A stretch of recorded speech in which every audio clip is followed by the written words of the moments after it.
want to wait until, thank you. Let's say got it, right? I got to hit. Well, pays to be present. Does anyone see where that's at? Because both mine are cleared. Thank you.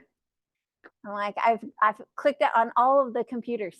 Okay, so if somebody says, I am just waiting until prices go up or down, whatever that looks like we tipped back down here, but I'm going to show you a few other pieces of it. So this is our median sales price. So back in 2019, 282, we had this little push here. I want you guys to see this push. Is Orem, right?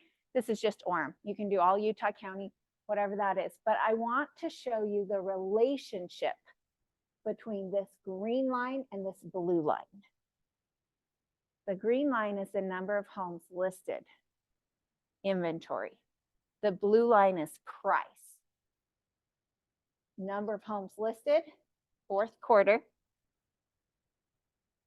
and price. So I actually love to list homes in first quarter because the inventory is low. And what we know is when supply is low, demand is high. And we typically will see a push in price. And almost every first quarter, especially February, we see a little push on price. So I'm talking to a seller. The reason why it's so great is other sellers don't want to list their property in February because it's not cute. All of your sellers are waiting until March, April, May when all of the flowers are good and it's green and it feels good. However, buyers are ready to buy. They just got their tax returns done. They have goals to buy a house. They're ready to go. It gets a little warm in Utah and we all think it's summertime because it's 40 degrees. And so there's a push on the inventory that is there. So if you're a seller, February is a freaking awesome time to list your property. But I have statistical data to prove it, right? So you saw this was last year when we were kind of going through our muck of stuff, but it's really kind of interesting. Now, depending on the neighborhood, you might re-pull things and go all of Utah, whatever your story is you want to tell. But also, not all homes that get listed actually get sold. Okay, so let's just look at this last year. So seller, my job is to make sure you're one of these black because all the homes that get listed on the market didn't actually sell. Look here, there was like 70 houses in Orem that were listed that actually didn't sell. So it's so important. We have one shot to go on the market. So we got to make sure that you're priced right and the condition is good. I was just going to say, it kind of looks like that's because people are pricing it too high because that's why prices have gone down. And every day the market changes. That's the interesting thing is because the homes on the market change, the buyers on the market change, the homes that go under contract will change. So just because something is one way today, it might look different tomorrow. And so if you're trying to time the market, you're going to maybe make a poor decision for your family. So we're going to use this information to help support you, seller or buyer, but really we got to decide what's right for your family. What are you guys trying to do? And then let's help you accomplish those goals in the environment that we're in. This is a super easy report to pull. It took us like 10 seconds, right? You can pull this all the time and use it. I've used this one on postcards when I send them out to my seller class. I might keep pulling it till I see. This is the interesting thing about numbers and data. You can tell any story you want. You just got to pull the data to match the story you're trying to tell. So this one might not show exactly that that's how many homes didn't sell. Utah might look bigger or worse or whatever that might look like. So depending on what I'm trying to go for, when we did our big push for seller class, it was 25% of the homes that year that got listed didn't sell. So we were doing a seller promotion. And you can just snip this stuff out really good. Also, your absorption report. Oh, hang on. I'm going to also show you. I go clear back a lot of the times, and so I just went clear back to 2008. This looks so crazy. So instead of having it be like that, I will just have it only pull 1 quarter of the year. maybe I do quarter 3 because it's probably like the cleanest. It's kind of like August, September timeframe. It's a little easier to see. This was clear back from 2008, but I wanted to also show, this is just Orem. I want to modify that because I want to show you guys some cool stuff. Let's just get rid of that and look at all of Utah. This is why last year you kept hearing people say, it's thinking, you kept hearing people say this is not like 2008. That was 2008. So you can see what happened with inventory in comparison to what it, but that doesn't feel right. Let me make sure I'm speaking correctly.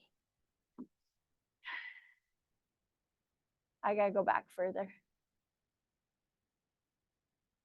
so we can see the dip and the rise again.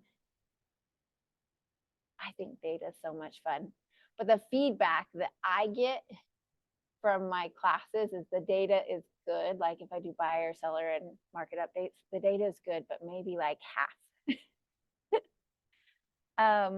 Okay, that's the spike that I wanted you guys to see of what that looked like compared to what was actually being sold. So even though we spiked, we still were selling homes in the process. It was crazy to see what was happening, that many got listed and nothing sold. So we just sat and sat and sat and sat with houses on the market. Now we also saw, this was during that time that I was telling you, where are we at? 2022. I feel like it's right in here because I only did third quarter. We were right in here as we were starting to get all those houses on the market. Something doesn't feel right though, because didn't we go up to 10,000? You guys not seeing that number too? I know I had 10,000 on the homes on the market. We might be too far back that it stretches it out and you might not get to see it. It's going super slow. Am I in all of Utah? Oh, I'm in Utah County. That's why. That's why, guys. Okay, we're gonna get back on. And I want to get rid of this one. And most of this you can get on and just start to play with, but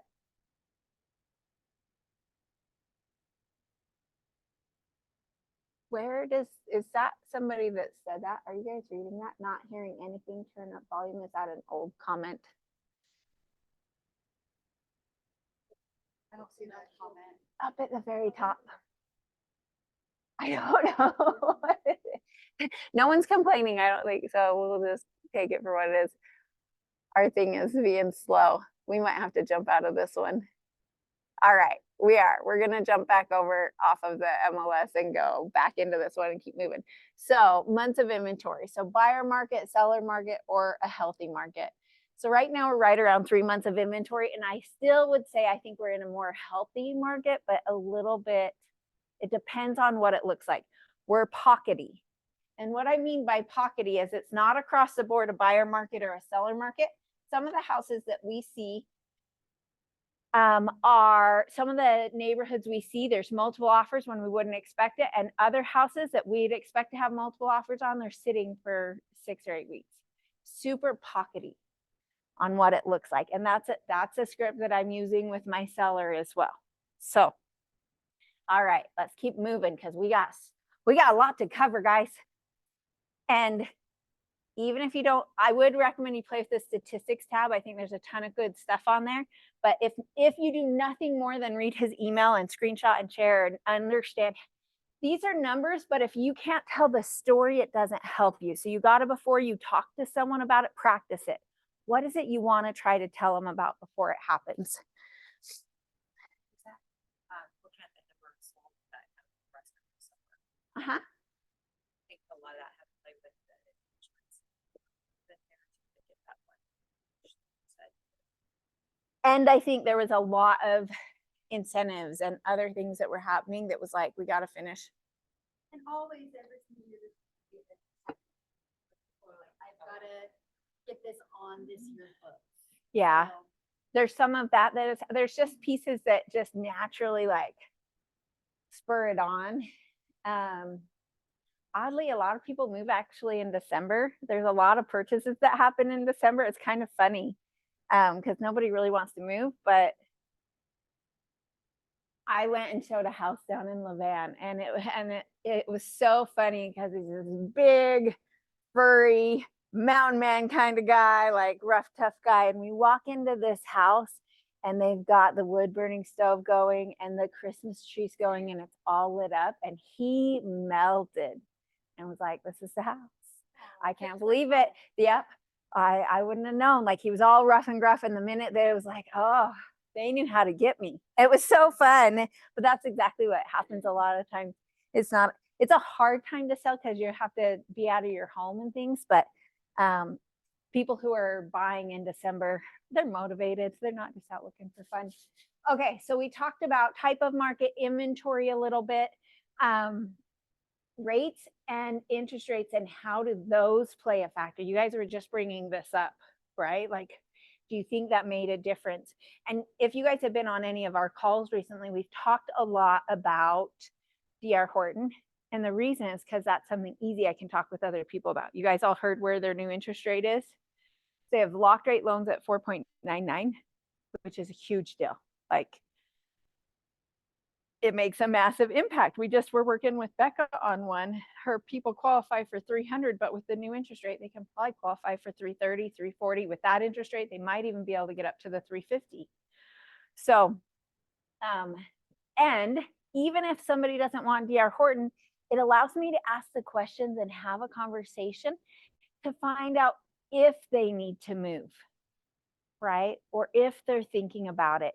And even if maybe they don't get that property or that type of a community, or it's not the right fit, it allows us to talk about it and go, okay, well, what would it look like?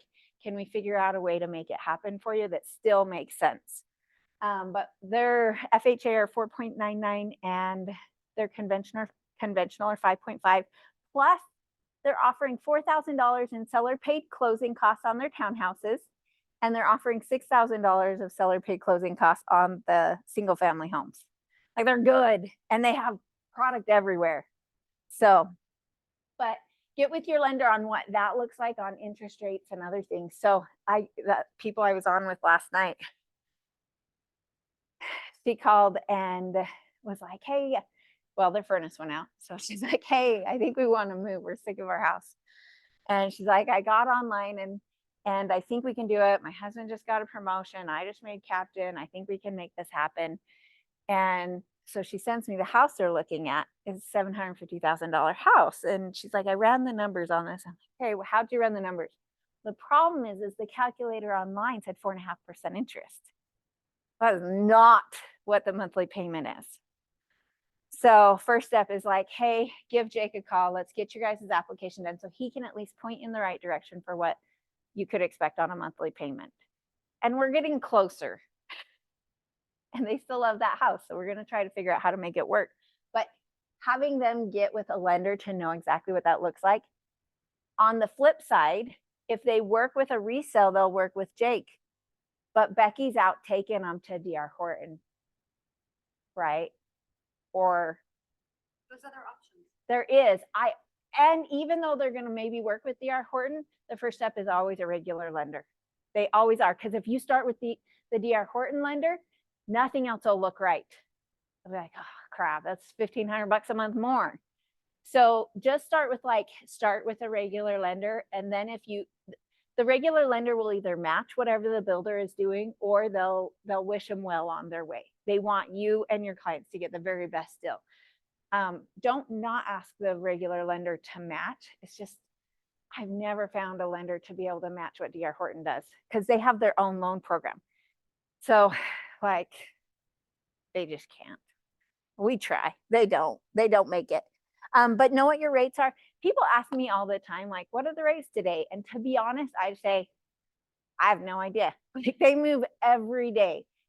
And then I go, but I do know D.R. Horton has some locked rate loans at 4.99. Because they think us that we're going to know all of it, but does it really matter today if it's 6.5, 6.6, 6.7, 6.8? is that really going to impact whether they need to move because their husband just got a job or because they just had another baby or You can also say it's below 7. Mhm. Yeah, It's something really that easy is to be like, well, it is below 7. That happened in December. yeah, they're moving in the right direction. And it is also good if you guys don't have a lender that's sending you weekly emails that if you guys all have somebody who's sending you something weekly on your interest rates, they should be. So every Tuesday, I have like 7 that send them to me. Tuesday's interest rate day. So all the lenders are like, here's what this week's interest rates are. And but then I get a perspective, and it's not like I know, but it's like I can see the trend. Are we going up or down? What does it look like compared to what it is? I don't have to have all the answers, because the other challenge is if we know what they are, they do a soft pull on their credit and they're at 640 instead of 720. Like that interest rate looks different.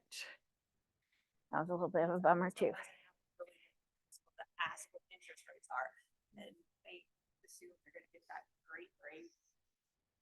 Yeah, it's true. So no, it's part of being a market expert, but it's fluid, so don't get too stuck into them. The other part is economic factors. What other economic factors do you think they want to know about? What's happening with the government? I mean, heck, we're in an election year. It's going to be spicy all year long. I'm grateful my gas was less than $3 a gallon this week, though, so we'll take it for whatever it is. I do have some slides I think I tossed in here. Oh, I did. These are old slides. I feel a little guilty showing them, but I'm not going to feel guilty. We got this. So these are slides. You guys saw Johnny's doing his 4th quarter market update. That's coming up. I don't know the date, but I will make sure that it gets in the WhatsApp. Does anyone else know it? February something. Soon. He's doing his market update. What's cool about that is not only are you can go on and listen to him talk about it, but you get the entire slideshow. So you can take out whatever graphs you want. You can put them in your own buyer presentation, seller presentation, put them on your social media, whatever that looks like. There's so many graphs. Take 5. Learn 5, tell the story about 5.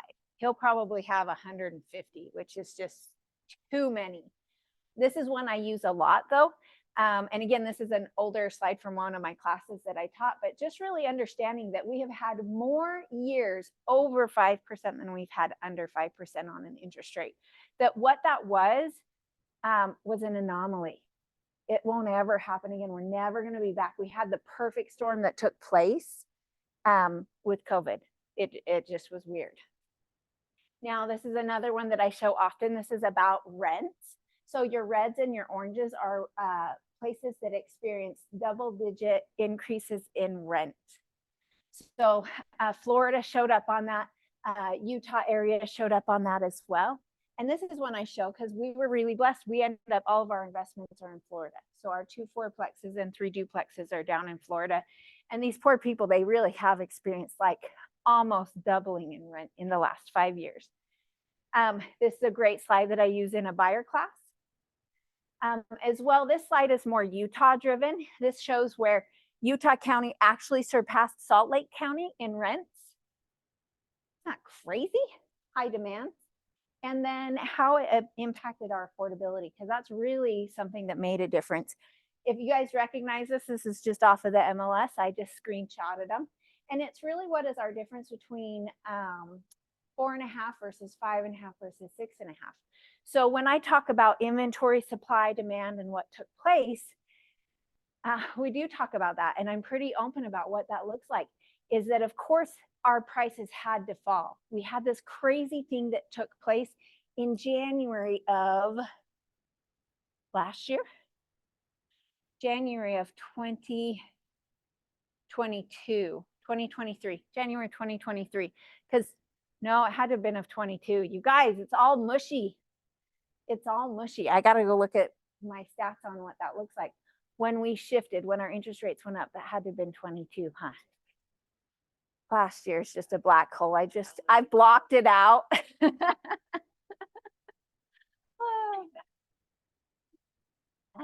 In January of 2022, there was a frenzy with interest rates. We were still right around 3.5%.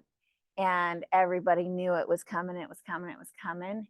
And so remember that supply inventory thing that happens January, February, March?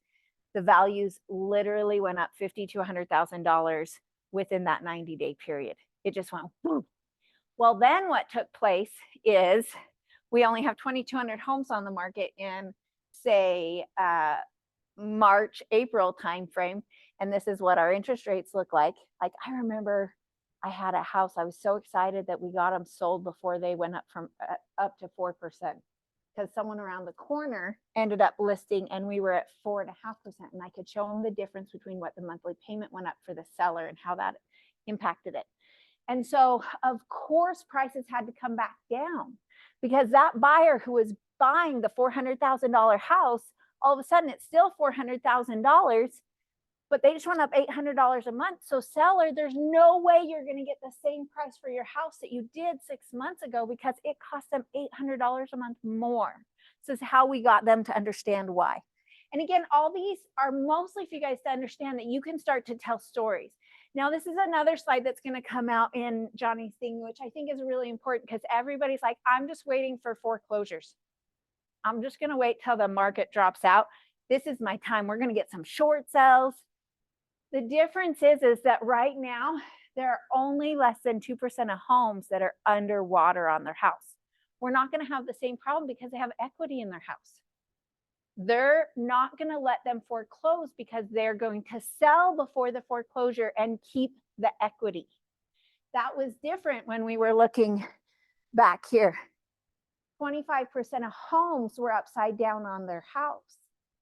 So you could, Just so you know. it was what took place. But if you're waiting for the right deal to come, I need you, so I can use this graph to tell a buyer, how likely is it you're going to find a house that's being foreclosed? We sold several foreclosures last year, pre-foreclosure. They walked away with $150,000 or $250,000. We just sold right before they went to auction or whatever was happening on stuff. And they walked away and they have $250,000. They're living in an apartment. They're not letting the bank take that property. No one's stupid enough to have that happen. There'll be a few, but you're going to be fighting with other cash buyers. So if you don't have cash and you're not able to act quickly, you probably are not going to be in that range. So those people, the thing is that everyone wants that. But then when you show them this graph, they're like, all right, I won't wait. I'll go buy what I really want. Because how many of you guys have had somebody say, hey, can I get on your foreclosure list? Hey, I want to do flips. The likelihood is that there's just not a ton out there. So I love that one for that. Same on distressed sales. So this is a slide that we have when I'm in the buyer class or when I'm working with people. So the reality is there's all this data and information, and we can try to time the market. But what's going to be most important is we find out what is going on for your family, and we buy right in the current market that we're in. I don't want you to buy something that's not going to work, and I don't want you to overpay. But let's figure out, if you guys need to make a move, let's figure out how to make a move in the right way. Which is true, because even when I sold, Uh-huh. I also bought in San Diego in 2010, and there is no way I could have bought that house the next year. So, because the prices were also low there. I don't have a whiteboard, because the other thing is if you're waiting for the market to keep going down, let's just say that you want to wait until the market goes down or until interest rates go down, and you take a piece of paper and you draw with them. All right, tell me when I hit the bottom. You guys just tell me when you think we're at the bottom. Nobody can say it until you've already started going up again, and you will miss the bottom. And if you want to wait till the top of the market and you just draw it and tell me when you think I've made it up, and you will miss it. By the time you've hit the top of the market or the time you've hit the bottom of the market, it's already going up again. Like, it is. And it's just like, tomorrow the houses change. What comes on the market today changes for what it looks like, even for that little $400,000 house. Cute little house in Lehigh. You guys are going to love that one. Okay, so ahas from this section.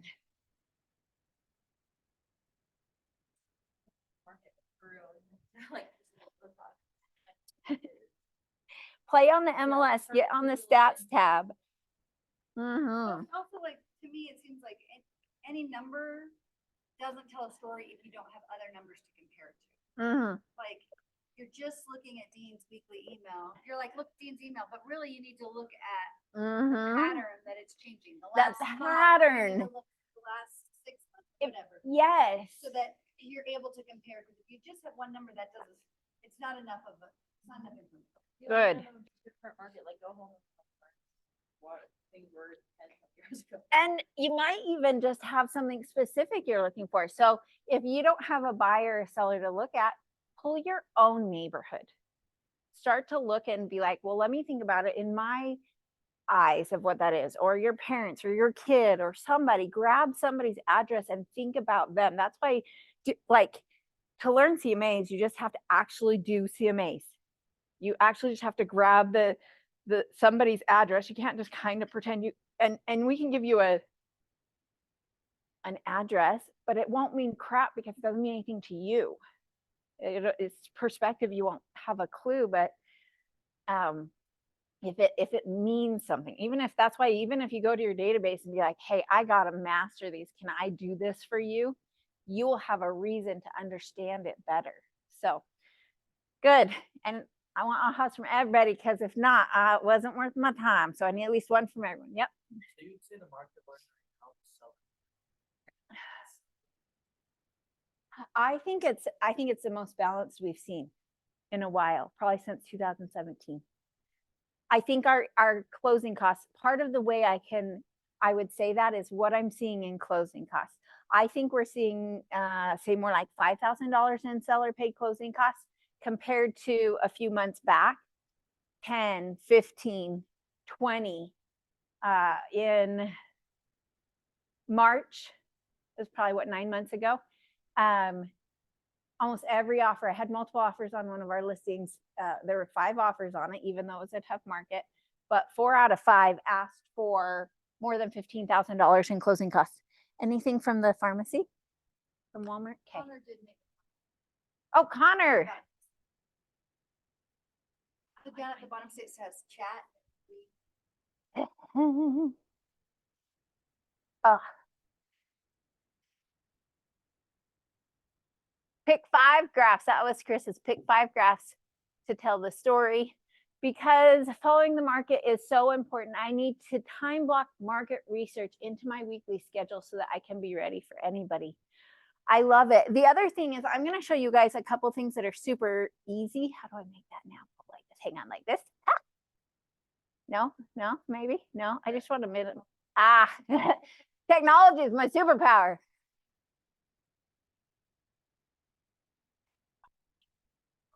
I like that. With right to buy, and it's telling them that there is like no right time. It's just whatever's the best time for your family. And then not knowing like when's the highest or lowest point of interest rates, like you just have to do it whenever the best time for your family, because by the time you realize it's already going back up or it's already going back down. You'll miss it. You'll miss the top or the bottom, whatever you're shooting for. I think there's a lot of people right now, generation that are just buying houses, that I'll just wait. I'll wait till the interest rates drop back to what they were. Those 3% versus 2%. It's like you're not going to see that. We just won't. We might see under 6. I don't know. It's an election year, so we have no idea what's going to happen. Like, there's all sorts of crazy stuff that can happen during election years. Well, I mean, who would have guessed during the election year that we were going to have a pandemic? Right? So we were in a pretty perfect storm in 2020, that we were in a pretty, the market was looking good. Things were looking good. Like all sorts of weird stuff. It was a weird, 2020 was a weird year. All right, we're going to we got some more stuff. Okay. Feel like this feels weird. Learn the market, learn your clientele, listen to individuals, keep headlines in context. Language of real estate. Okay. Those are those terms like absorption rate, inventory levels, interest rate, like learning. The more you listen, so you can, like that, when Johnny records that class, it's recorded. You can go into the old one honestly, just listening to that stuff, it allows you to be able to speak more and more like that. So as crazy as it is, when you're getting ready in the morning, when you're going to work, when you're driving in your car, this is how mastering that language is going to matter, and it'll really help you. And you guys, the thing is that I want to show you something. Actually, let's go into the MLS. I love the MLS. Are there more? We might have some more chats. Hang on. Oh, we have more ahas. So sorry, guys. I'm going to share because ahas are worth it. Grace's aha. My aha was just a wake up call to learn more and follow stats, because the more I know, the more I can educate my clients. Be able to share data in a way that tells a story. That way I'll understand it better. It's so true. The stories matter. Okay, if I go into the MLS and I'm on my main page, there is a widget. I don't know if you guys have it or not on yours. This is where you might not even have to time block as much. It's already there for you. So this market stats widget I have as one of my widgets, and you guys may or may not have it. It's up here on the right side up there. So it's going to show, you can look at, oh, hang on. I want to go back. It should show me, I want this to show, there it is. I'm like, that's not what it looks like. You can pull this up for the entire market, your office, or your listings. So if you want to compare the market to your office, if you don't have personal stats right now, you can take market stats, our office stats. So if I look at the entire market, let's just pull that entire market, and this is for the last 30 days. It's showing me average days on market right here, and it is showing me average list price, average sold price, and number of sales. That's the entire market. So somebody remember, well, let's do the, our average list price is $620,517. Our average sold price is $605,596. So we could figure out what percentage it sold for. And then what we do is we want to come over here to my office.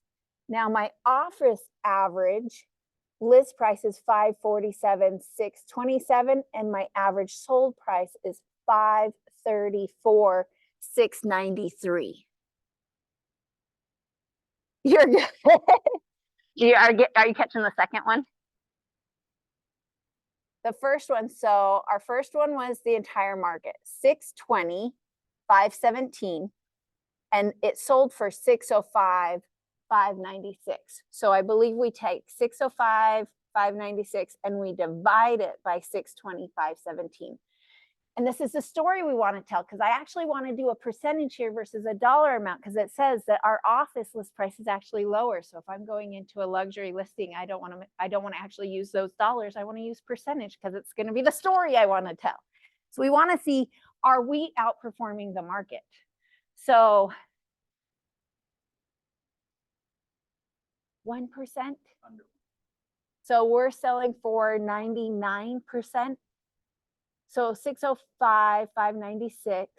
I should just get my phone out too. So we're going to take this number, 605,596. Can we get it out to a decimal? Because that's kind of what so we're at 0.97. So that is actually, so 0.97. Let's remember that one. Good work. You're my stats guy. I like it. Now let's go to just our office, and let's take this number, 534,693. That's what we sold for, and we're going to divide that by our list price of $547,627. Oh, we got to get it out further. No. It's close. So but again, then that might not be a story I tell, right? So we're the difference. Hang on though. Let's see. Our average days on market are 48, and the market is 56. So our office outperforms the market by 8 days. That's a story we can tell. So you got to keep working until you find the story that's going to make sense for you. Does that make sense? And this widget is something you guys can look at pretty quick and pretty easily. If you just came in here and had it on your thing, you can see how many. I feel like it should also show us an average listings for the market. No, that's my inventory. I felt like it used to be up here, but let me see. Somebody else might be able to share with me if that's the case. Oh, or you could even just take just Utah County. That's probably why we perform different compared to the state. I don't know for sure, because Utah County is a little bit less if you're bringing in stuff like Park City and other things, but that still shouldn't be. We also have places like Levan. Or where are you from again? Monticello. Monticello, there we go. And this is only the last 30 days, so you could keep working it and changing those numbers to work to tell the story that you want to tell. I love it. So keep playing with that. We're going to keep moving on because we only have so much time, right, guys? 6 days from the 6. Uh-huh. I love it. So that's a story that you could tell. I appreciate that. Those are the numbers of like, what can I tell that can make a difference? And that becomes content in lots of places, right? You could put that in a buyer guide. You could do it in a consultation. You could do it in a real estate reel on social media, whatever that looks like, whatever your lines are. You could also, if you're knocking doors, you could do specific neighborhood stats like that as well. Of kind of what, even if you were going to pull all of Orem, you could pull Orem, what the market has done, and KW Westfield has done. Create a flyer. I actually think there's one that you can quickly create in Command for neighborhood snaps, I think is what it's called. So I think you can just put it in and it pre-populates and puts all that data in there for you. And I think I am not the technology expert, but Hunter could probably do it. And I could probably find you a video I saw the other day when I was going through Command videos. It's so cool. It'll actually pull it for you off of the neighborhood, put it into the flyer for you, and all you have to do is print. You just have to give it like the where you want the data to get pulled from. It's kind of interesting. It may not give you everything if you want to update like what our office is, but that would be a good thing if you have a neighborhood that you're trying to farm, that you're able to give them specific information about their neighborhood. That people are like, oh, what is the average house? What are the last few houses that have sold? How much have they been? That kind of stuff that's really specific to them that you can leave with them. So that would be valuable. Yeah.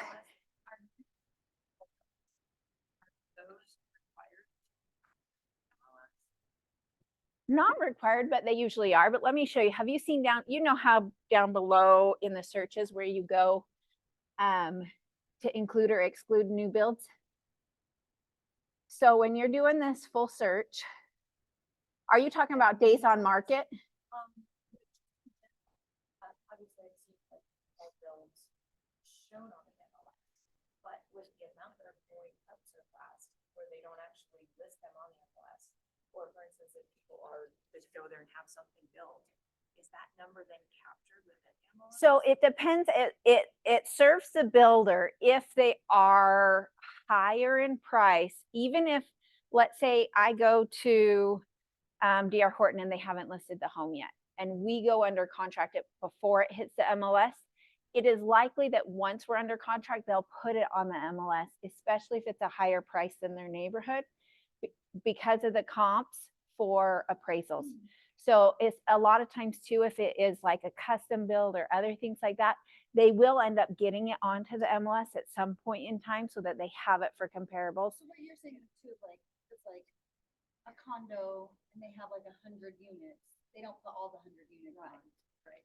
Yeah, like our Mapleton one, we're putting one, or the Saratoga one, we're putting one per week in each location so that we're dripping new times into people's emails. So, but you're not actually required to. We do have with the MLS, it's called MLS exclusion form. And so the MLS knows that we have an exclusive right to sell and that we are following the seller's instructions by not putting it on the MLS, because you are required once you sign an exclusive right to sell that it goes on the MLS within 24 hours without that form. Hopefully that it kind of, I'm just wondering how the numbers might get skewed. they do get skewed. So my days on market look way different with the new construction on our stuff than without it. But if you were going to pull information too, down here, you guys, it took me a long time. I didn't know this button was here. So you can include your built, under construction, or to be built. So those are always really important when you're doing your searches, because these to be built, and how I describe it to a buyer is, a to be built is like a unicorn. Okay. It actually doesn't exist. So what happens is they'll be like, oh my gosh, Angie, I can get a single family house for $450, a rambler down in Spanish Fork. And I'm like, was it a to be built? And it was. It actually hasn't started yet. It's probably built by Salisbury, and it is their very base. No, because their base does not include toilet paper holders. It does not include a garage door opener. It does not include an air conditioner. So although they've listed it, at $450, you have got to plan on 20 grand to just get us to where we're going. And so I have these conversations, because they really will keep sending you these until you're like, dude, we can't look at those. Now, my favorite to pull is under construction. I love those. I think some of the best value in new construction or in buying is in specs. So there's a couple of different ways. So I know, buyer, that you might want to go pick out your lot, pick out your floor plan, pick out all of your finishes, which sounds like so much fun. But I want you to realize you will pay 100% retail value for that, which is okay if that's what you're looking for. If you're looking for a good deal, my recommendation is to look for specs. Specs are houses that the builder has already had their designer pick out all the finishes. They've put a bunch of those upgrades in it, and they're building it. They've already invested a lot of money in that, and every month they keep doing that. Now, the closer they get to having that home complete, the more motivated the builder is going to be to accept an offer, because they are paying an interest-only loan, and sometimes upwards of $500, $600, $700 a week in interest. So if we want to get a really good deal on new construction, and if you're okay that you didn't necessarily pick the lot or the floor plan or the finishes, that's where we want to put our energy. Those excite me, because you'll be surprised, and it depends on the market and where we go and what we find. That's where you're going to get your very best deal on new construction, especially if the neighborhood is new. Okay, because you're going to get the very best deal because you're betting on that neighborhood, and they need people to buy those to get that up and going so that the next people want them. So places like townhouses and condos, I find that every time they release a new building on a townhouse or a condo, it goes up $2,000, which means every time, if you bought first, every time one goes up, you got to get excited because you just got $2,000 in equity in your house. So it's so cool. So for me, that's where my place is. And those are all scripts that I'll just have with a buyer so that they get excited about them.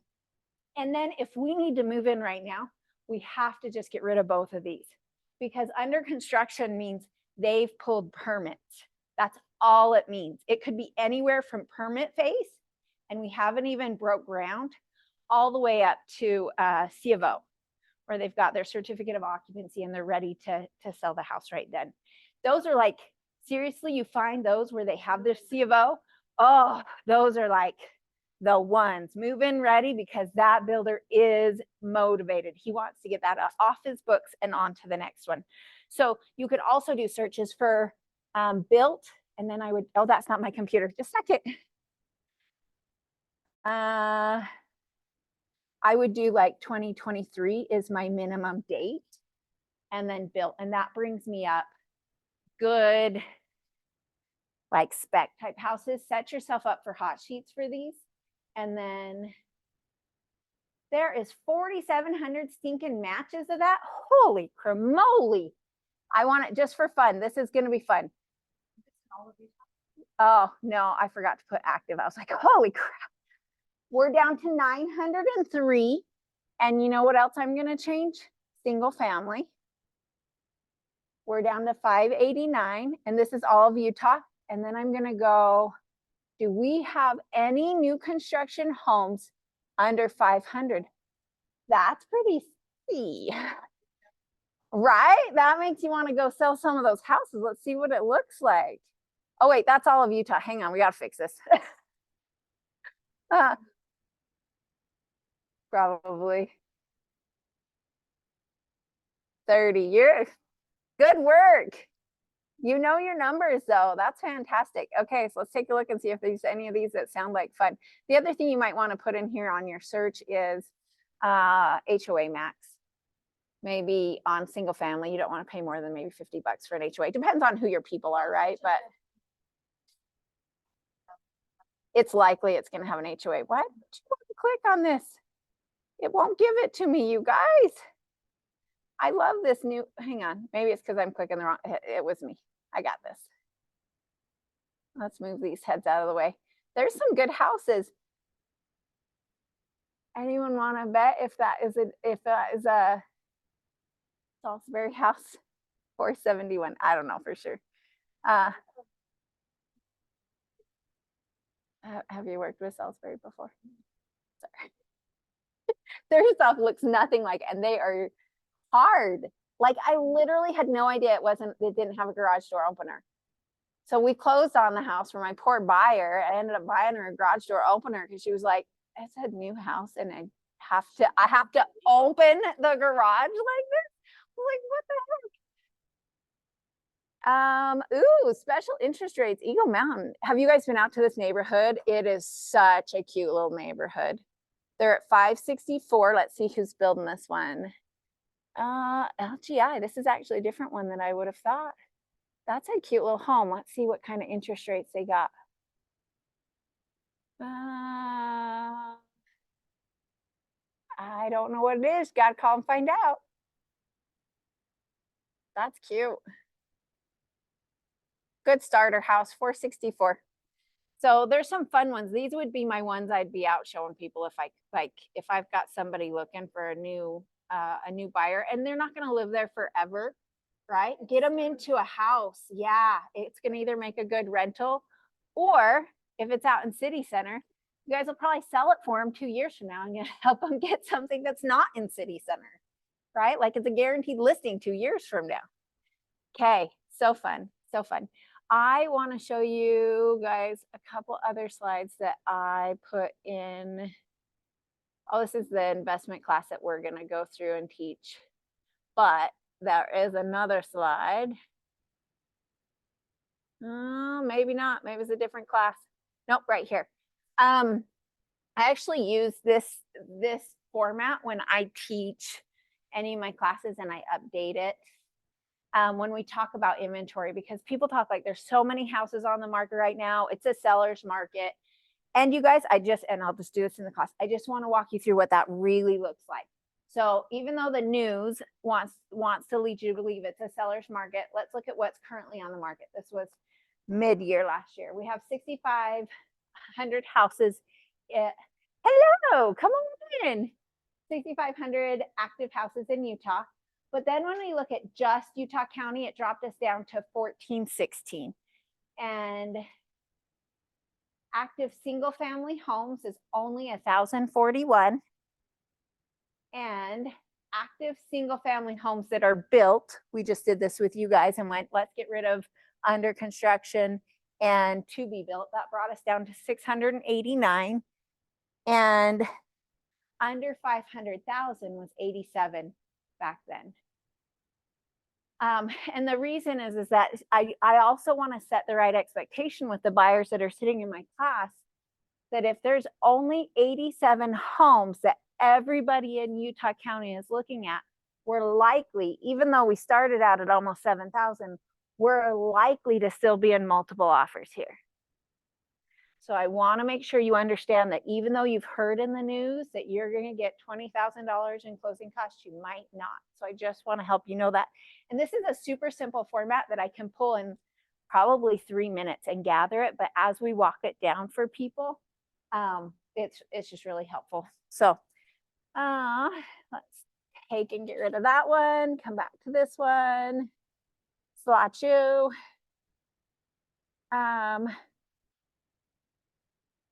learn what your benefits are for your clients. We kind of just talked about that for new construction. Like that's a place that you can get really good value.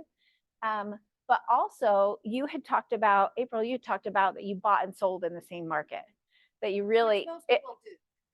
They're selling, buying. yeah, and you're going to feel it on both sides. And it really turns out to be a wash, but understand the benefits of both sides. And it could be different depending on where they're at or what they're selling compared to what they're buying.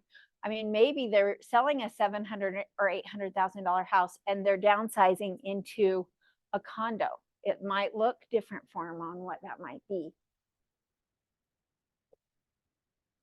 Do you think the current market we're in puts your clients at risk?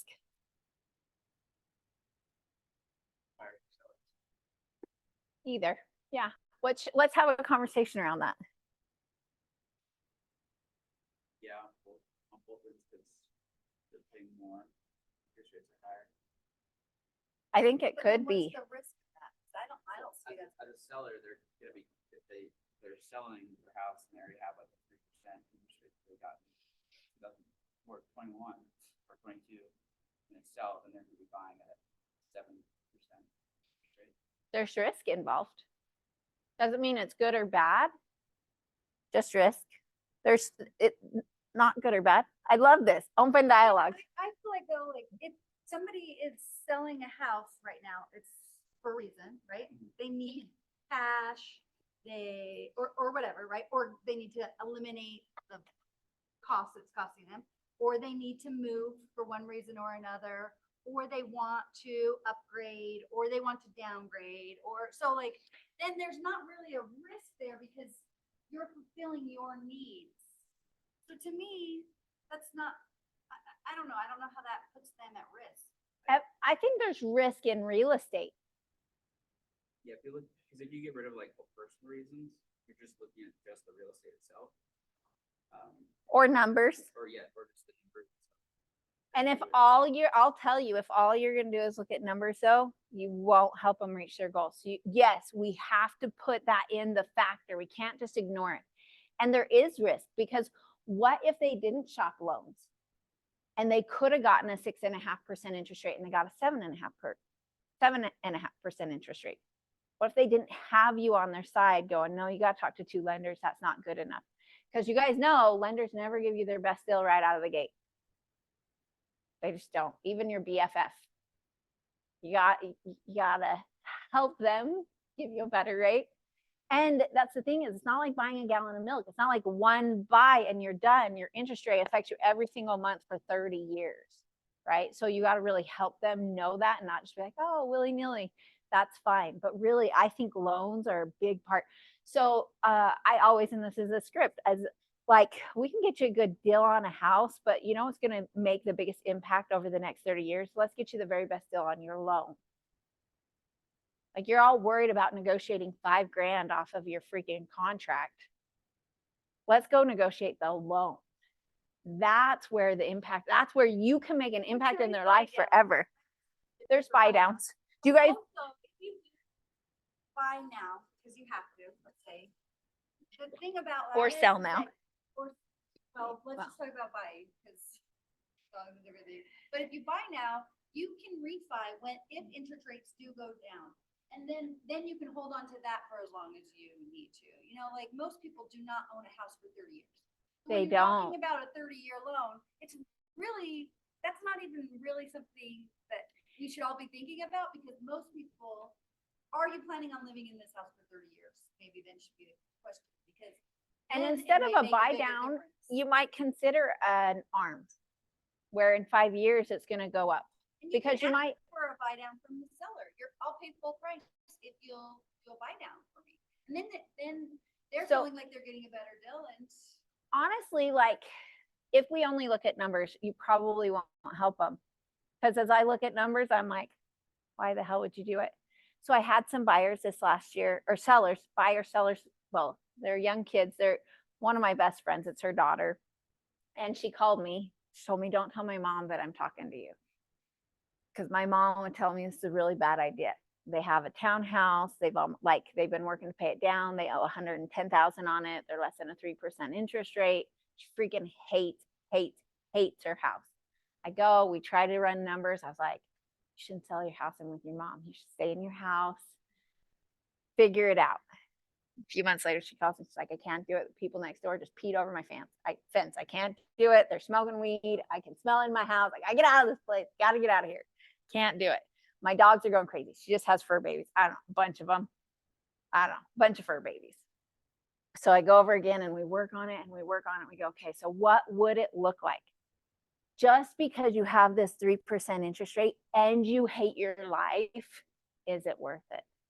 Right? So then we go, well, maybe we can either do seller finance. What if we do seller finance? What if we help you keep it as an investment? What if we work through all of the scenarios? At the end of the day, we did help them sell and buy, and they are at a 6%, 6 and some percent interest rate. And she's so much happier, she doesn't even care. She's like, but if all we do is just look at the numbers, and I also think we'll keep doing business with their family because it wasn't just like, woohoo, let's go sell your house. F you, we're going to figure out a way to make a commission. Right. So I think it's a weird mix that you kind of have to go through and go, let's help figure out what would it have to look like. And she really wanted to be in a single family house. We didn't make it to a single family house. We're in a twin house, no HOA, has a yard with a fence and privacy. We couldn't get her to the single family. They couldn't afford to get there. At 450, it's just like crap that you can find at 450. The other risk they're talking about, if you were at the CE class yesterday, The investor one? but the Utah, like, the ROI, like, under 1% or, I think they did like the quick one, it's like 0.5 on the ROI, Oh, like your yearly. Well, that's no, not not your cash flow. Hang on, I get your cap rate. money. Cap rate? Yeah, your cap rate. Yeah. So you're not making 1% of your value a year by rent. Mm-hmm. So it's just very dumb to just buy. I guess I was It dumb. It depends on what your goals are. So there's not right or wrong. So this is the place where we become the experts. Is it's our job to dig in and figure out, like, what are your goals? How important is it for you? What does that mean? Like, why does that matter?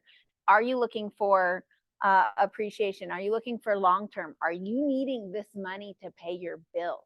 So I didn't let those guys use their house as a rental. We could have figured out how to make it happen. They could have pulled an equity line of credit, but they would have $0 every month in case they didn't pay rent or the water heater went out or something happened. They were going to be hosed, and I could not give them the advice to hold on to that property if that's what was going to happen for them. Instead, we helped that. It was so cool because now they built out their basement. They have a rental in the basement. Like, they're ahead of the game, even though they're at a 6% interest rate. Like, it just depends. So when we talk about risk, I think the only risk is us not learning what their goals are and not helping support their goals and figure out the very best way to get them their goals. Like, that's the risk. Yeah, Justin. I feel like that's really good because at the end of the day, they're the ones buying the house. They are. They're just us in the process, and of course our lender going over those scenarios. Best scenario, also like Worst case scenario too. It's like out with them. So if they do buy the house, that no matter what, they feel good about that, even if there is risk involved because it's real estate. It is real estate. We're dealing with lots of money. It's not $5. It's just us, our job to make them feel comfortable and excited about their purchase. Because if they're going into it and they're still second guessing themselves because of the risk, then they probably shouldn't buy. And I think there is that, and there's pieces of this that you'll layer with people. So the oddly, these guys are related in the family somehow that we're helping this week. But as we were coming up with values, even though I think they might be able to sell for this young couple might be able to sell for $400,000, we did our net sheet off of 380, and we planned closing costs. And I planned on paying a home warranty, all of like worst case scenario, because if it can work there, then it can definitely work at 400. So it's like, okay, that's our first step. Can we get what we need to out of the house? And if we do, now they're actually going out and just looking to see, can they get something in their budget that feels good? And we're not going to list until we feel like, yeah, there's not that we'll find the house, but we got to know, is there stuff in the budget? Yeah, what does, and the second challenge with them is instead of looking at, so they sent me the 750. I'm like, you guys can't look at 750. So we pulled up everything between 5 and 600,000. There wasn't anything. It was junky. Then while I'm on the MLS with them, I change it from active to under contract. And I show them what's under contract in that price point. And what that is hope. And I just told them, I need you guys to see that there's nothing on the market right now, but you guys can see this is what you could get in this price point. But what this also tells you is you have to get ready. These houses are priced right and in good condition, and they go quickly. They are not going to wait for you to get ready to put your house on the market. So if you guys feel like we can find something, then our first step is let's get your house on the market, then we'll go shop. But like, that's how I work them through it, because if you look, there's nothing. If you look at 400, there's crap. But if you flip to under contract, you're like, yeah, there's some stuff, but you're not going to get to like piddle around. You're going to have to go out and get an offer. It comes on the market. You got to go. But all those things set the expectation to make them move, to help them understand to move quickly when the time's right, setting up the right expectations. Oh, we're covering lots, guys. Listen to individuals. We already did that, kind of, not really. We talked a little bit about it, but really understanding both husband and wife. You'll also find risk factor, right? One is going to be more willing to take or be comfortable with risk than the other, typically in a relationship. So be careful, because you might have one spouse that is all in, willing, like her husband was all in for keeping it as a rental, even though it put them into some pretty high financial risk. And the wife was like, I can't do it. It's going to put so much weight on me and working a second job and doing all that stuff. So hearing both of their needs is really important, and making sure you're catching both sides of it. But it all came down to the fact that they didn't want to be in that. Oh, they didn't want to be in that house. You have to figure out what works best. And that's Yeah. what Yeah. And he really wanted to keep it. So his whole point was, we've done so much on this. That's kind of the way I want to retire. So it was like, okay, what I'm hearing you say is you want to be an investor. So first of all, come to the investment class. That's what I told them. So they came to my investment. Well, I sent them a recording. Then they came to the live one. We started to learn, how can we do that? Well, this isn't a good product for you. Let's get you to where we can. So it was like a marrying of both. Let's build out. Can you build out that basement? Can you, instead of putting 20% down, can you put 10% down and use that cash to finish the basement? Then can you put a renter in that basement? Like, does this start to make more sense where you're more stable with what's happening and you can control? So even if you don't rent that out, you're not going to be upside down. Even if you never collect a dime, are you going to be okay? So just trying to hear both. Oh,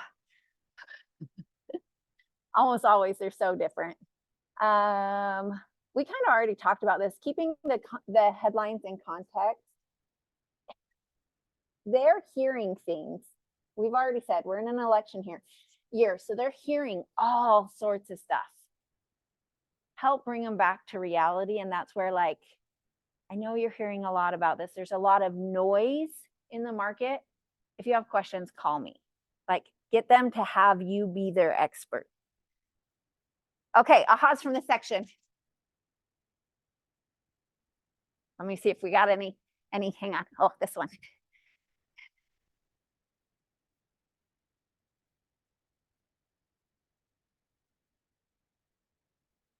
Who are those? Grace, we already did those ones, right? Okay, ahas from the section.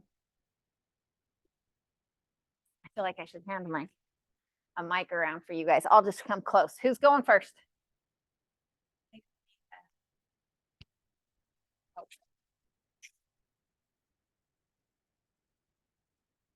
I thought it was interesting because I'm a big numbers person. I really focus on that. And I think I can impress upon, I guess maybe suggest strongly in that area. So your story about this last person that you're dealing with, that kind of hit home to me. And how I can balance that to at least get what they want, but then ensure that I have their best interest at heart with the financial side of it too. That's So, awesome. Good. And I'll wait. Listen to the client's needs. Good. I like that. Aha. Like, even if you have like the best option for them, it's might not be what they want. Like it's they can't suffer through whatever they've been going through for 5 years or something to be in a better place to then be able to like rent it out or do seller financing or something. Awesome. And I think exploring options with them, because you just don't know. And sometimes you have to go down the path and it's work to do it. But the more you invest that time with those people, you'll work with them over and over and over. And you'll probably be working with their siblings and with their parents and with their cousins because you did it. You weren't just like, cool, let's go get a house. Yeah.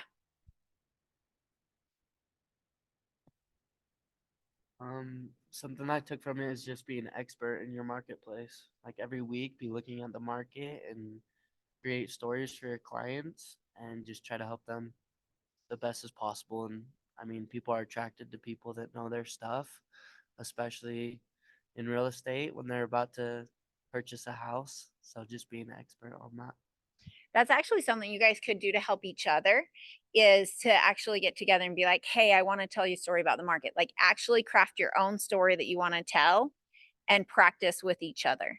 Like, does that make sense? You have something you want to talk about, whatever it is. Or if you want to practice because you have a client you're working with, gather whatever it is you want to talk to them about and practice inside the group.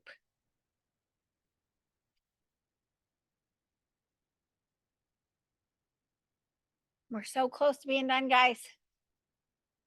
You gotta come up with a new one. I just like you said that you need to know the wants and needs from your clients. So like even if you don't want to do like just do something for the quick buck, you want to know like what they really need and not just what they want, because maybe they want to be investors but they can't afford it at this moment. So helping them through that and realizing what you do to get towards that a goal, then it'll help them out than just doing something just for your own quick buck and hurting them more than actually helping them. I think that's the other thing, realizing too for you guys, is that we can keep providing information. And even if it doesn't happen today for them, it may happen soon. And if you guys went out, you think, oh man, I don't have anybody who's interested in investing in real estate, you'd be surprised. People, if you actually ask that question on your social media, if are you interested in finding out more about what it takes to invest in real estate? You'll have people raise their hand that haven't got their first house. They're your prime person. They're the ones that can make a huge impact compared to somebody who's 40 or 50 living in their house and they don't want to make the sacrifice. Because a first-time home buyer can jump into that first house and you look at it with different eyes, right? So the same people, our kids that are got this little house in Lehigh that's going to sell at 400,000. They're like, oh, should we keep it as a rental? I'm like, you hate your house. Why would you keep it as a rental? By the way, the furnace is working. They just had a new roof. They just put in a water heater. They just redid all of the electrical and all of the plumbing. So it's going to be a great little house when it comes on the market. However, they don't want to own it. So instead, they're like, we want our forever house. That's why we want to look at this $750,000 house. And I said, well, you just told me you wanted to be an investor. Are you guys willing to make a little bit of a sacrifice? What if we be open? I want you to be open as we look at houses through the eyes of an investor. What if you found something that would make a good rental and you lived there a year and then you knew you were going to move on?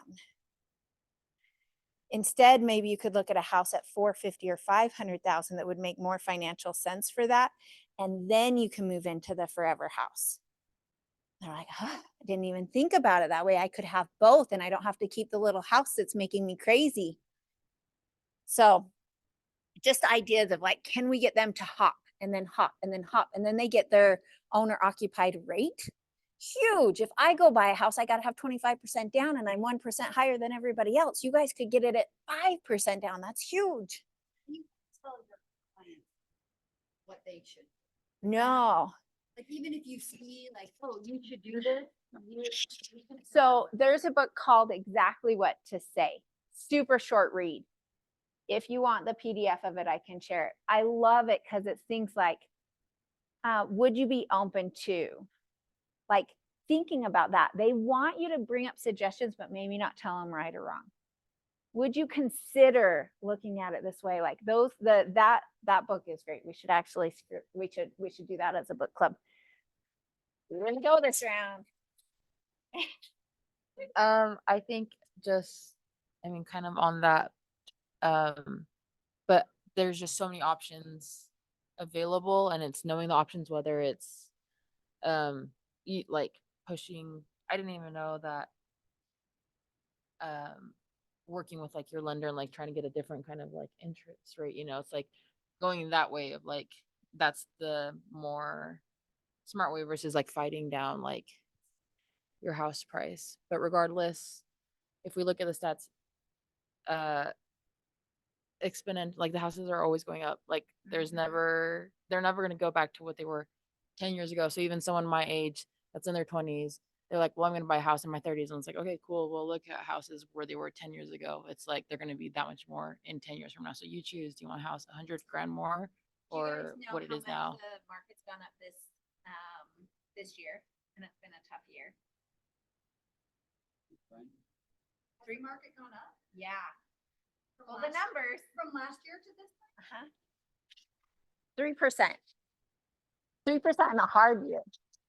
It's so crazy to think about that. Now, again, it's where you're looking at it. This was such a fun, I might have to share this one. Hang on, I'll see what's next. Oh, no, we got to talk about this because it's so good. So I'm going to make sure we got. Here's, whoa, back. How much are, well, couple of things. We have two apps. If you haven't already downloaded them, make sure KW Command Mobile is on your phone. You can get to so much stuff. It's so good. I am just barely embracing it because I'm such a the computer user. It is so good. So let's get rid of this for a second or move it. Look. So get your KW Mobile. The second one is your KW app. Hang on. I got this. No, this is still KW Command. It's going to teach you all about that cool stuff. The next one is your actual KW app. Seriously, I was trying last night. How does it look different? I have the One command. is red and one is white. Okay, I have that Okay, one, not- open up your KW Command. Open up your KW, if you can, your KW Command, because that's where you're going to be able to share your mobile app from, and it's branded to you. Now, I want you to, up at the top, I want you to touch April. And this is your profile. And you can, if you go to business card, click on that for fun so you can see it. Someone can scan it and put you right in their phone. Click that, go back to it. But there is, oh, sorry, click on that one. Share my KW app link. Send that to yourself. It's your branded app specifically to you. My recommendation is get your pictures in there in your profile, because then as you share it, your cute little face is going to be on other people's phones. We should have been able to log in on the KW, like our app here. And So right now you're on Find an Agent. Do you happen to have KW Command, the yeah, Command I app? have the command app. When you I log just into in that, I and know it's in there. what you want to do is in your profile, it says share my branded app. Then you will download your branded app and you can share it from that so that it's branded to everybody else and they're not trying to find the agent. So this is a different app. It is the same app, Just- but this is a general one where won't be connected to you. And so you guys want to make sure yours is the one that's on your phone so that when you share it, it's super easy and that we're for sure branded to you. April, are you finding yours? Yeah, so you click on that link, you, And Stacy? You send out a link and you then send it to yourself and it says, hi, this is April Ramsey. Uh-huh. Here's my link. And then You go to it and download it then from there and it installs it with your then it asks brand. for password. So It's asking have you already created it or is it asking you to for create one? authorized transaction. It shouldn't cost you. it's just you logging into It shouldn't charge anything on it. This app, so the app is cool, but the app gets really cool when you log in. Okay, so you got to tell your people to log in. So then you got to create an account as a buyer. Okay, and when you log in as a buyer and you actually log in instead of just kind of look on the surface, that's when it unlocks all the tools. And so last night I was trying to figure out how to have Zoom on my phone and share my screen. So that's what we did for family night last night. I could not figure out how to make it happen because I wanted to show you guys up here how cool it is. Your homework is to get it and to play with it. The tools that it unlocks. So this is the app that I use when I look for houses anywhere else. If I'm in Florida, if I'm in St. George, if I'm in San Diego, this is where I'm at. It's better than Zillow is, okay? And it has access to everything internationally. Like, it is the coolest app. And when you log in, it's not until you log in and save a house that it unlocks the other things. It's going to give you how walkable the neighborhood is. It's going to give you neighborhood, like school ratings. It's going to give you actual distances to stuff. So in St. George, I have Beans and Brews saved right there, because where the Beans and Brews is, there's like 6 trails that all go right there. And I want a place where I can ride my bike. So in there, it shows me how long does it take for me to walk to Beans and Brews, ride my bike to Beans and Brews, or drive to Beans and Brews. Every house I favorite, it shows me my distance. So I can be like, oh, it's a 9-minute ride to Beans and Brews on my bike. I got this. This is my spot. I also have saved in there Ivan's Reservoir, so I can see how long is the drive to Ivan's, because I want a paddleboard. Like, I want my house to matter. My husband keeps sending me crap that I just show him. I'm like, no, because I want these things. This is like, that's what's important. And it's so cool, because let's say you have a client that wants their kids to be able to walk to school. It'll show what the walking distance is to the school or whatever they put in. You can put your favorite restaurant. You could put your job in there. You could put mom's house in there. Whatever that is, you can have your favorite places. That's one of the cool things. The other thing is that you can create multiple lists.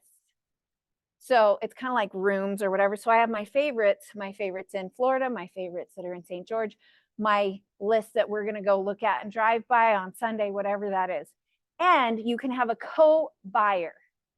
So inside there, yeah, so your spouse can come on, and every time they save something, I see it, and we share the same list. So we're operating together. So that's super cool. You guys like it because every time they favorite a house, it sends you a notification that they favorited a house. So that's pretty cool. Is that where you can send them like, hey, these are the houses in your price range in your market? Is that where you send those things? You can send them straight from the app if you're going to be there. You guys always want to operate on the MLS, and then you can share it through that app if you want to do it that direction. That's a great place for them to be looking. You want to have your listing alerts set up so they come directly through you, and then you could go into the app and share them from your app to them. The other thing is that as the websites get rolled out, they're updating websites, they all talk to each other. So it jumps from the app to the mobile, or sorry, the mobile to the desktop, and they are the same account. So when they're on the app, but then when they get on the desktop and they want to look at it online, it goes together.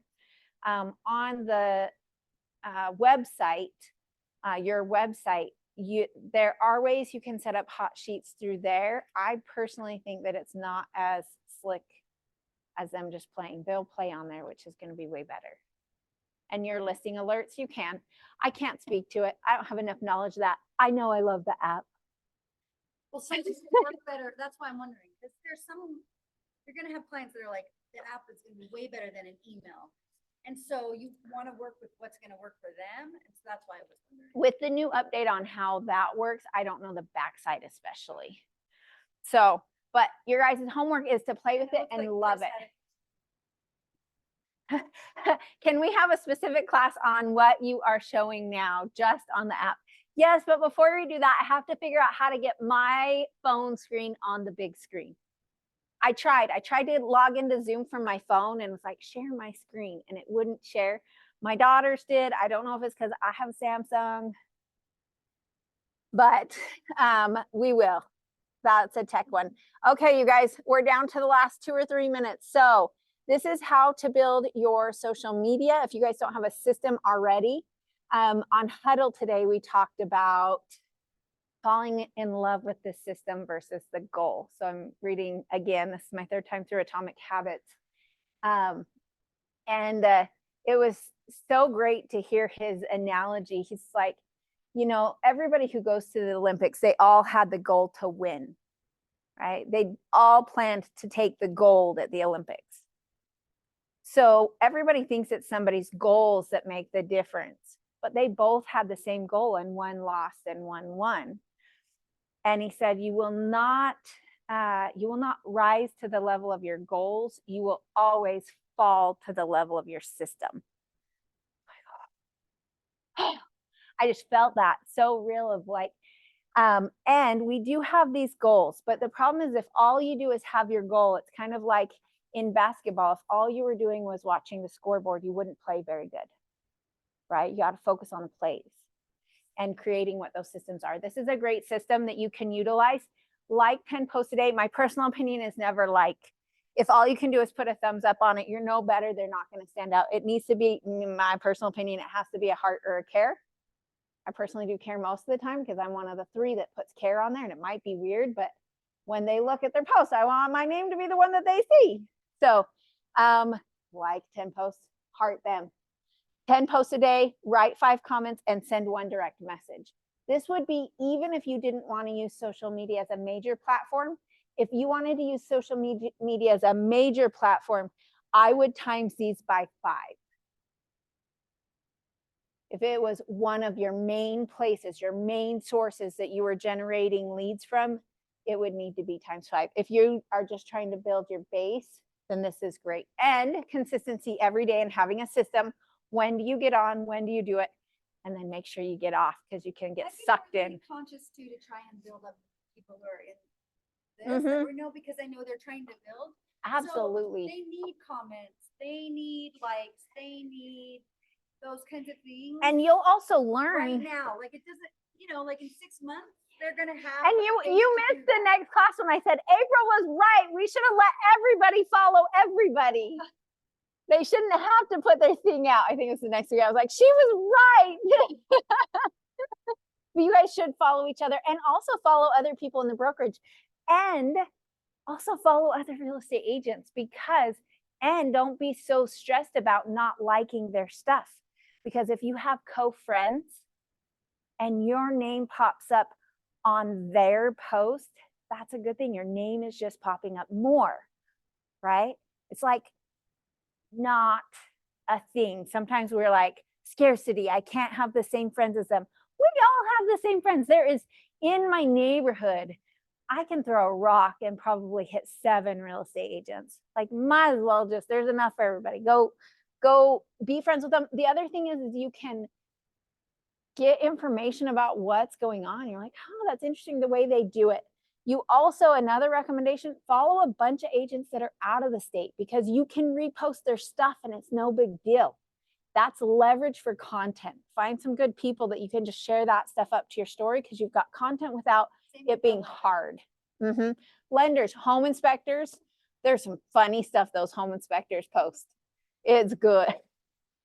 It's what's bad is when they're at your house that they're inspecting or like your buyer's house and they're posting stuff and you're like, I think we should do a social media thing.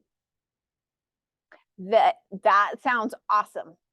When you Well, no, I'm not the person. That's the thing is that's what that look was, is I was like, have you seen my social media? You guys. Hunter does a lot of that. And then Josh is actually, there is a class coming up, lead generate through social media, that make sure to come in office on that day. It's always better than when you're online. Here's your other 10, 10, 10. Make sure you guys are doing your 10, 4. Okay, I think that's the end of where we're at. Did we hit all of it? Market type, inventory, lenders, economic factors, other market factors. We learned the market. We listen to our clients, listen to the individuals, and then keep the headlines in context. I think we hit a ton of stuff. Okay, any last final ahas and then action items? What did you learn today that caused you to think or behave differently, and what action are you going to take to put into your business? Everyone needs one action or no one leaves this room. Technology is my superpower. Market. I just want to, that's something I want to push. So it's just weekly, monthly market updates, and then for like me to know that. So when I'm having a conversation with someone random or like Okay, by the way, like, so like, I was more knowledgeable. Awesome. Utilize Dean's stuff too. It's like super easy and it's already in your inbox. The next question I'm going to ask is if we want to learn more about the market, where is it at on your calendar? Because if it's not on the calendar, it doesn't exist. It becomes an intention and not an action. So think about, like, is it going to be market update Monday? Like, where is it that you're going to go? This is what I do. Kind of like your workout. If you don't know what you're going to do when you hit the gym, all of a sudden you're like, I'm going to kind of willy-nilly it. Like, no, it's today leg day. Am I going to the power class? What's happening? Who's next? Actions. I like the date, like when you were talking about how like Olympic, Oh yeah. you just have to have those systems in place that you just follow every single day, whether you feel like it, whether you're having a good day or a bad day, just follow through on those things because it's the little things that it comes back to, like when we were talking about goals, where it's like people overestimate what they can do on the daily, but underestimate what they can do in a year. You know, like it's like if you do the little things every day, it builds, which is what we're all here doing. We're trying to build a business, not like have success this month. That's the second part that I loved that I needed to hear is if we fall in love with the system and we are running the system, every time we run the system, we are actually successful. It's not about the goal. So we can be successful when we made the choice to run the system and it's like, the system is working, I'm winning. And sometimes it's hard because we have to run the system for so long before that happens. They had that. I just needed it, man. Me and my systems are going to just get into relationship with one another. Super excited. Actually, I am really, really curious right now about how the new home builds are going to be affecting existing homes. And something I've noticed is where's the quality kind of falling? I think what would be interesting homework for you is to see if you can find out how many new home build starts there were in 2022, 2023, and what's scheduled for this year and see if it's up or down. And I think you could Google it. I don't know where you find it, but I bet there's a spot. Well, like permits pulled and stuff like that too, but I bet you're right. Like you could absolutely pull your to be built or your under constructions and get a little more detail there. Another person you might talk to is, I got an idea. No, we're going to have a special class on it. I know somebody who's going to help us. I'm so excited. And everyone's going to be like, man, I wish I was in the PC group because I hope I can get him to come be a part of it. Where does the value lie in that? If you have a client existing, not quite old, but maybe a little bit older, maybe just 10 years old versus a new build. Or even 20 years. And then new builder. how? Versus, what's the one you just said? I've gone some. Oh, I remember. But they don't sell. You said that they don't have garage door openers. Oh, Salisbury. So that's going to be a difference. And they're pretty anti-agent, so you gotta be really careful. And the other piece is how does that lace or intertwine with the lender? So one thing that we are checking is if they buy a house that's at $650,000 that's a resale, and they don't get any lender incentives, how does that compare to $750,000? And they might have lender incentives or a loan, and let's figure out what that price difference is. So there's some lacing that goes into that as to whether it's existing or not. And also, buyer, be careful because at the end of the day, we might be chasing a deal and you might end up in a neighborhood you don't want to live in. So let's do what's right for your family and find the right house and get you the best deal on that house. Still stuff we want to gather. Yep, definitely. One thing that I was doing that I found when we were looking for homes and searching is the mortgage interest rate amortization calculators online. And I gave my couple of buyer consultations, provided them links to that. So they were blown away with just either decreasing by a fraction of a percent, how it affects each payment. But when you're looking at the payment each month, it might be $50. Not that big of a deal. So like, fine. But when you look at the life of the loan or how long they are planning to own it, how that'll affect. And how the impact their front end plans. compares to the back end. Yeah. Yes. Dawson looks like he's got to go, so you got to give me your action step because you're not leaving until I want to know what you're doing. Oh. Action steps. I feel like just becoming just be What are you doing today? I'm going to like nail you down on specific. Yeah. What can you do today that's going to, even if it's a small little thing?